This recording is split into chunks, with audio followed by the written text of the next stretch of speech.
こんにちは、木下ゆうかです。今日はガトーショコラを作りたいと思います。もうすぐバレンタインですね。皆さん何をしますか？私は別に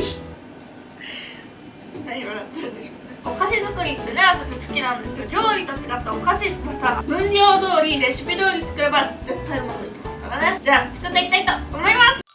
材料はこちらです。チョコレート、無塩バター、卵、砂糖、生クリーム、薄力粉、純ココア、粉砂糖を最後に振りかけるのに使います。型は18センチの型を使おうと思います。薄力粉とココアは振るっておきます。はい、チョコレートは細かく刻んで湯煎で溶かします。おいしそう、ここで食べたい。でチョコが溶けたらバターを加えます。でバターも溶かします。で卵は卵白と卵黄に分けます。卵白には塩を少し加えてミキサーで泡立てます。泡立ってきたら砂糖の3分の1を加えます。で3回ぐらいに分けて加えて角が立つくらいしっかりとしたメレンゲを作ってください。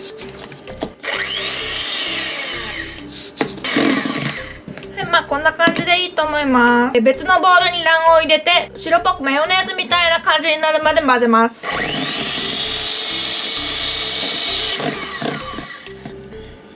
でチョコとバターを溶かしたやつを加えます。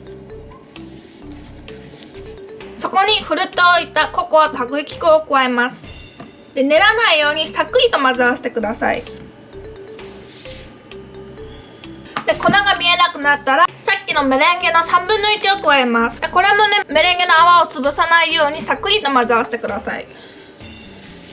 さっくりってね、よくわからんって言われるんですけど、さっくりって感じなんですよ。泡を潰さないようにこう切るように混ぜるって感じかな。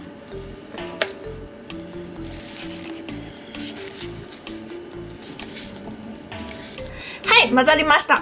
じゃあ型に入れます。でちょっとトントンって叩きつけて慣らしてください。で180度に予熱したオーブンで10分まず焼きます。中があんまりよく見えないけど入ってます。10分経ったらオーブンを170度に下げて30分から35分焼きます。全然見えないですね。うっすら見えますね。30分ぐらい焼いてみて竹串を刺してみて、さっきの混ぜたやつがつくようだったらもう5分焼いたりして、竹串に何もつかなくなるまで焼いてみてください。はい、できました。ちょっと竹串で刺してみます。ドロッとしたやつがついてないのでこれで完成です。でこの真ん中がね割れてるのはよく膨らんだ証拠なんです。側面をねナイフとか竹串で剥がしておいて冷めるまで待ちます。でケーキを冷ましてる間にさっきの余った生クリームをホイップしてケーキにつけるやつを作ります。砂糖は大さじ2杯ぐらいでいいと思います。お好みで、氷とかね下に当てた方が生クリームが泡立ちやすいです。できたら冷蔵庫に直しておきます。すいません、私取れてたと思ったら全く取れてなかったです。これはさっきの型から外して粉砂糖を上に振りました。茶こしなのでこういう粉砂糖をね振ってます。すいません。でそして生クリームを添えます。最悪、もう最悪。こんな感じです。はい、ガトーショコラ完成です。いただきます。はい、ちゃんとね中はしっとりした感じになってます。生クリームつけて食べたいと思います。外側はふわふわで中はチョコレートがねしっとりなっとって口の中でホロホロって崩れる感じですね。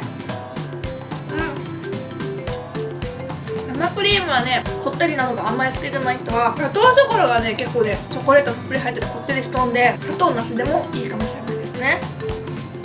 一回膨れたのが冷えてねちょっとしぼむけこういう感じの側面がこういう感じになりますね。こういう感じです。こういう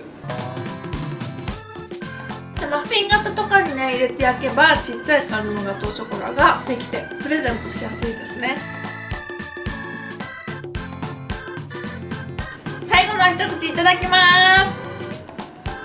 ごちそうさまでした。チョコレートがね濃厚でとっても美味しかったです。分量とかねあとメレンゲとかをちゃんと泡立てれば結構うまくいくと思います。生クリームはねあってもなくても美味しいと思いますがガトーショコラ自体結構美味しいのでぜひぜひ皆さんもバレンタインとか作ってみてはいかがでしょうか。本日もご視聴ありがとうございました。この動画が良かったらグッドボタンとチャンネル登録ぜひぜひお願いします。バイバーイ。